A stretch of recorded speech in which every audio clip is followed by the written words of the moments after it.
You've got good form. Cullen's putting his Templar training to good use. Did Cullen tell you he was a Templar? He's not wearing the armor. He didn't have to. Might not be a Templar shield, but it's a Templar holding it. He angles the shield just a bit down. Helps direct fire or acid away, so it doesn't spray right into your face. Kanari learned the same thing when we trained to fight Tevinter mages. Your Templar's doing good work. I'm impressed by what Cullen has accomplished with the troops. Damn right. It takes time to build a group into a team, but he's got their loyalty. Now he just needs them to make a decent shield wall, and they'll be good to go. Biggest problem for the Inquisition right now isn't on the front line. It's at the top. You've got no leader, no Inquisitor.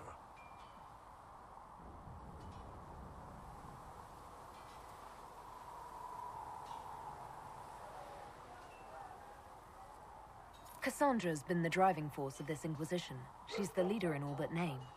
Cassandra's a seeker. From what I gather, that's a bit like a Ben Hasrath. She's a good hunter and a great fighter, but she doesn't see the big picture. Too busy searching for answers. My people don't pick leaders from the strongest, or the smartest, or even the most talented. We pick the ones willing to make the hard decisions, and live with the consequences. Who knows? Maybe you sealed the breach. The Chantry gets off its ass and all those soldiers go home and get fat. You think? It could happen. It won't, but it could. Can I help you? I'd like to know more about your work with the Ben Hasrath. Ben Hasrath is actually a general term. You've got the secret police who investigate problems inside our territory. You've got the re-educators who take people with problems and fix their minds. Or make them disappear. And then you've got the spies. How do the re-educators work? Well, I only know the basics. Wasn't my area. That said, keep a man awake long enough. Ask the right questions, give the right potions, and you can get him to say anything. You don't need blood magic or demons to change someone's mind. We're a lot more fragile than we'd like to believe.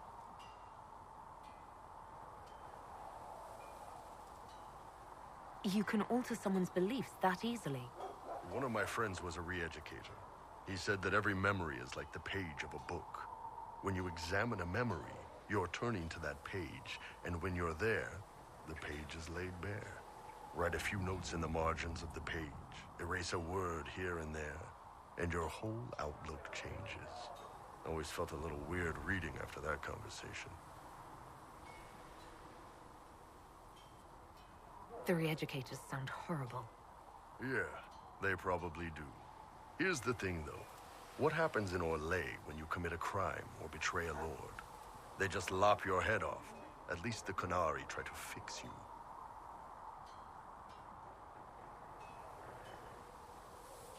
None of those sound exactly like you. Yeah, I was a special case. They sent me to Saharan because they needed someone who could fight and hunt down problems.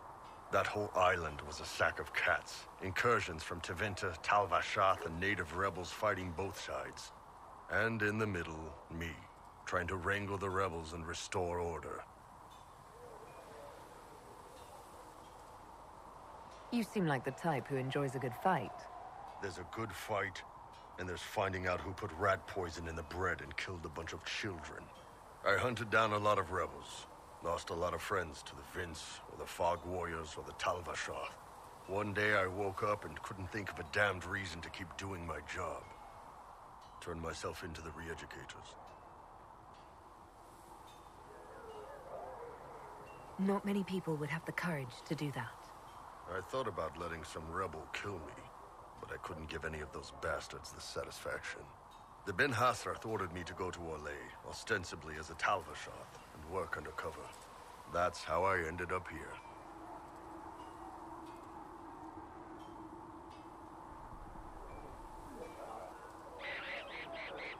That's, damn. You did ask. Anyway, nice talking with you.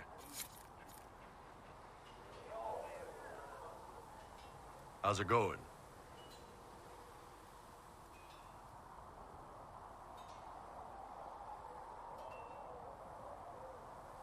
I'd like to know more about the Kunari. You writing a book?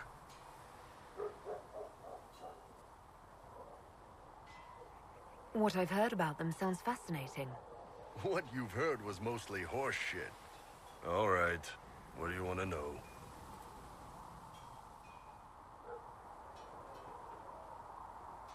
What's it like growing up under the Kun? The Tamasrans raise us in these units of kids all our own age. They're like teachers, or chantry sisters. They also help figure out what jobs we should do. They had me pegged for military work early on. When they learned I could hit stuff and lie, they started training me for the Ben Hasra.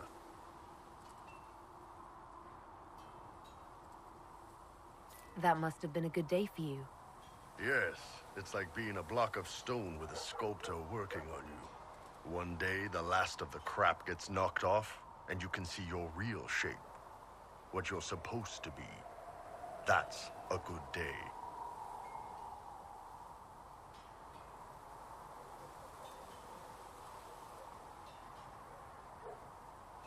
How do the Kunari rule themselves?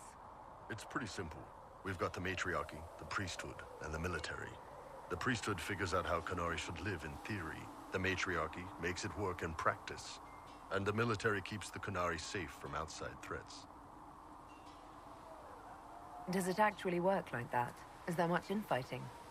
Not like you're thinking of. People disagree, yeah, but the priests are there to solve disagreements.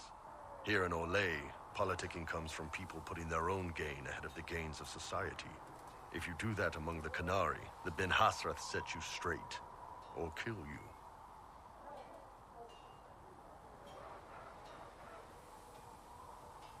I've heard there's no marriage among the Kunari. Yeah, that's true. Kunari love our friends like anyone does, but we don't have sex with them. Kunari don't have sex?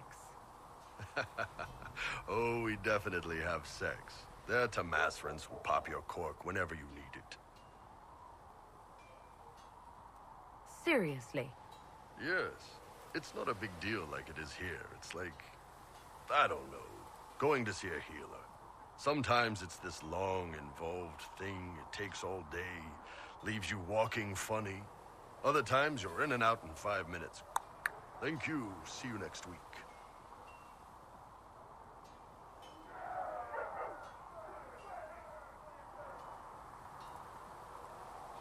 That sounds different. Yep. Still, it's more fun here. Fewer rituals, more making it up as you go along. Plus, you folk have redheads.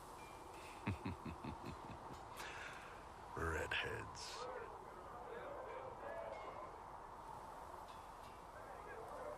How is everyday life different for Kunari? Depends on your job, I guess.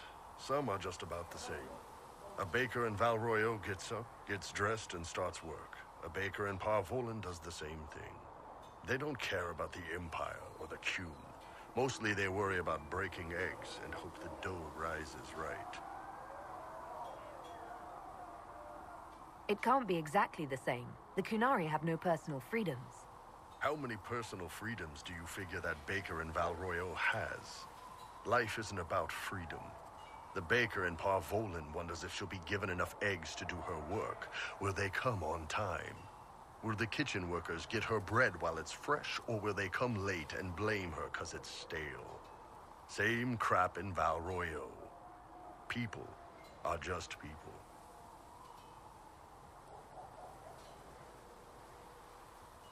Do you ever think about what would happen if the Kunari conquered Orlais or Ferelden? Some folks, like Cassandra or Cullen, would do fine if they didn't die fighting. Those two love rules. But the mages...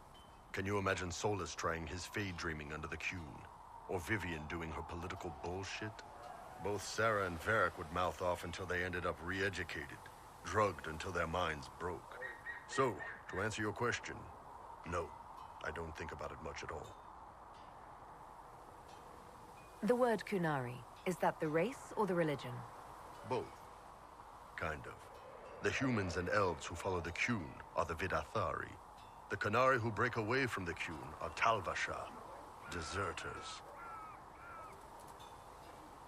What about Kunari who existed before the Kun? The people we came from. They're called the Karsith. but we don't use that word for the race.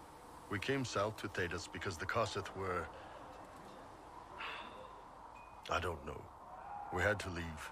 The stories aren't clear. But I don't expect they look much like us. Whatever they are. See you later, Bull. See ya. What can I do for you? So, how did you get the name Iron Bull? I picked it. We don't have names under the Q. Just, I don't know. Job descriptions, I guess. When I came to Orlais, I chose the Iron Bull for myself. But why specifically Iron Bull? This may surprise you, but I really like hitting things. Also, it's the Iron Bull, technically. I like having an article at the front. It makes it sound like I'm not even a person, just a mindless weapon. An implement of destruction. That really works for me. See you later, Bull. See ya.